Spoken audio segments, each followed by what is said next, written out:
Inside this Texas courtroom, one woman is running out of chances and one man is fighting to avoid prison after failing a drug test. Every word today could decide their future. Let's break down how fast one mistake can turn freedom into handcuffs. All right, ma'am, you're Shay Morgan?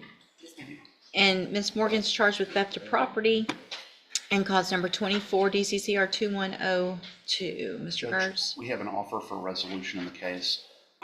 Ms. Morgan has indicated initially that she wants to go to trial, but she's got a number of things that she wants me to look at in terms of evidence.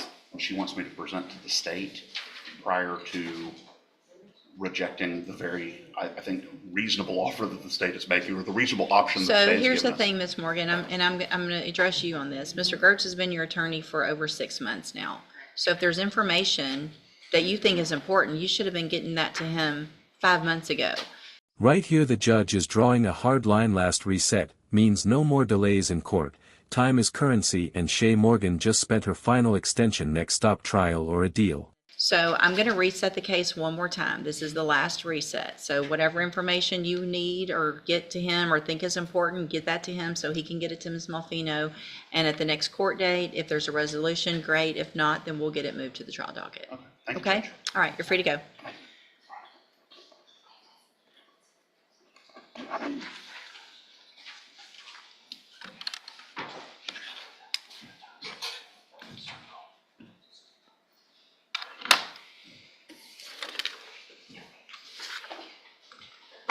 Ms. Hawkins and Ms. Malfino on Devon's fights.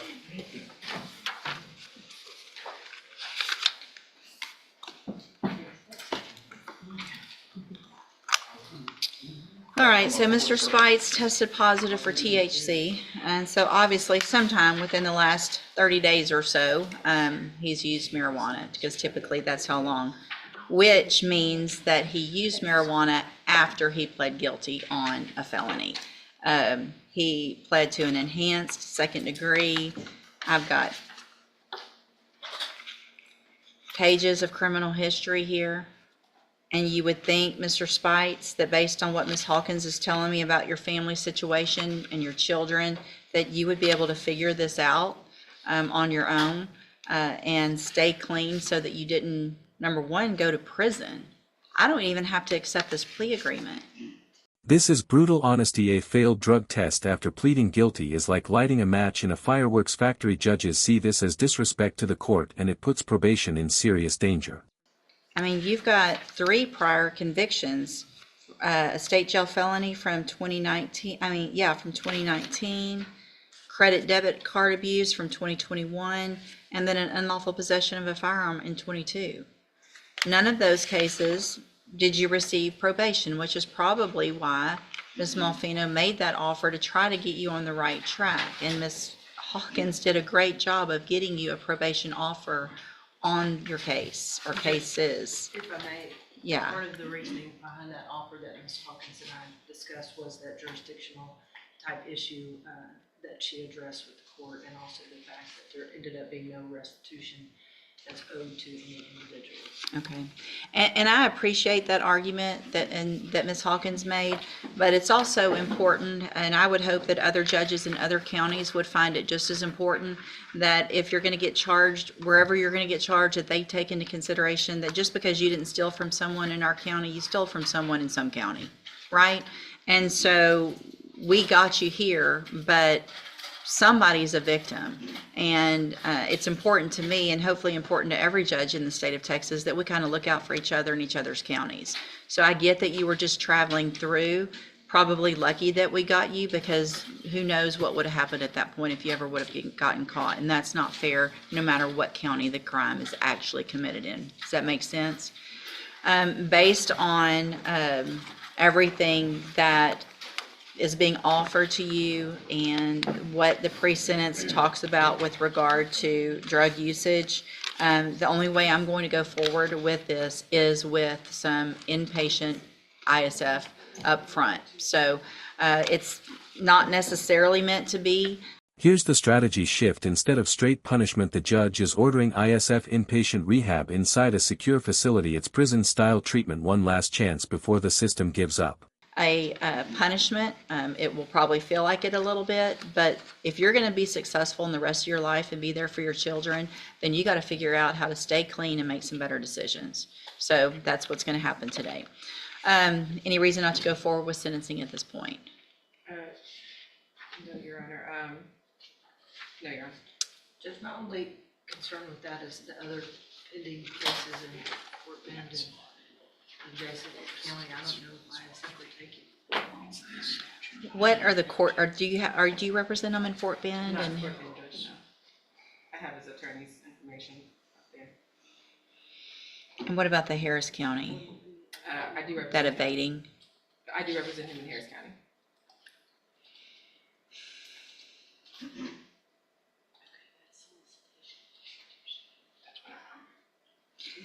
I just don't, I'm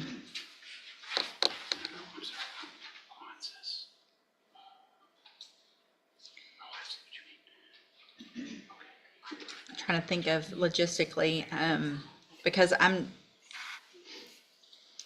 mean, one thing that I can do, I'm just not inclined to let Mr. Spites walk out today on a probation when he tests positive with this kind of history and with technically 4 felony cases pending in 3 different counties.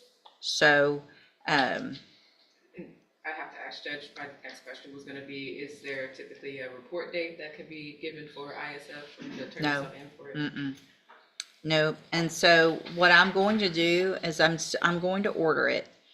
And then once he's in custody, if you'll let obviously Harris County know that he is in custody. And if they will put a hold on him and come get him, I'll release the ISF hold while he goes and takes care of with that. Same thing with Fort Bend. But then if those are going to be probations or whatever happens, we'll put our hold back on once he's gone. So that when he finishes those counties, we've still got him for ISF. Sometimes what happens if that process takes a really lengthy time, then potentially if I feel like it's a good enough time, then I can hold that at abeyance at that point and require something like JCDI, which is outpatient. But based on the positive drug screen today and based on this criminal history and what all's pending, Listen carefully, this is the warning shot if he violates probation. That second chance disappears. He's not facing months, he's facing up to 20 years. One mistake could cost him decades. he's not walking out of here today, so we'll do it that way. If you'll get with his attorney in Fort Bend County, the sooner they get something set and get a hold on him, the better. Okay, that way he can get transferred, get those cases taken care of. And I'll reach out to those DA offices, Judge. Perfect. Maybe with the court's order, they would be willing to negotiate their Something cases. quickly. Yes. So, Mr. Spites, I'm going to find that you previously entered your plea of guilty freely and voluntarily. Find sufficient evidence to find you guilty. I'm going to follow the agreement that you made with the district attorney, and defer all proceedings and place you on probation for 5 years. You're ordered to pay a $500 fine. There is no restitution, and you're ordered to enter and successfully complete. Mr. Spites, talk to her in a minute. Just listen to what I'm saying, okay? You're ordered to enter and successfully complete the substance abuse track of the ISF program. And if you do all of this, this is a great opportunity for you. I know it doesn't feel like it today, but you have a great opportunity in this case, number one, without another felony conviction, and to be able to serve any sentence while you're out on probation. I want you to make sure you understand, though, what the consequences could be if you violate this probation.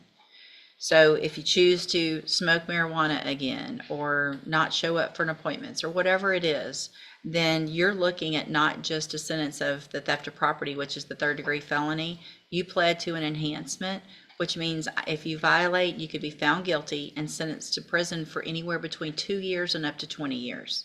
So I'm trying to keep that from happening and give you some tools so you can be successful. I'm handing you the trial court certification that shows this was an agreement. I followed it, and so you've waived your right to appeal.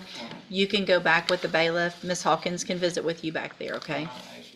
Yes, sir? Okay. The fact that, all right, y'all taking me in. That means like I can't get out from here. How can I get out so I can be able to handle Fort Bend? We're gonna let them know that you're in custody and they'll come transfer you over there from our custody. Okay, so that's what I'm saying. That's what I'm trying to understand. Okay, if I'm on bond with them, like how would that work? Ms. Hawkins can explain it to you, okay? All right, you can go back with the bailiff. Thank you, Ms. Hawkins and Ms. Mulfino. From missed deadlines to failed drug tests to second chances hanging by a thread, this courtroom proves that freedom isn't given, it's earned every single day, and the next decision could change everything.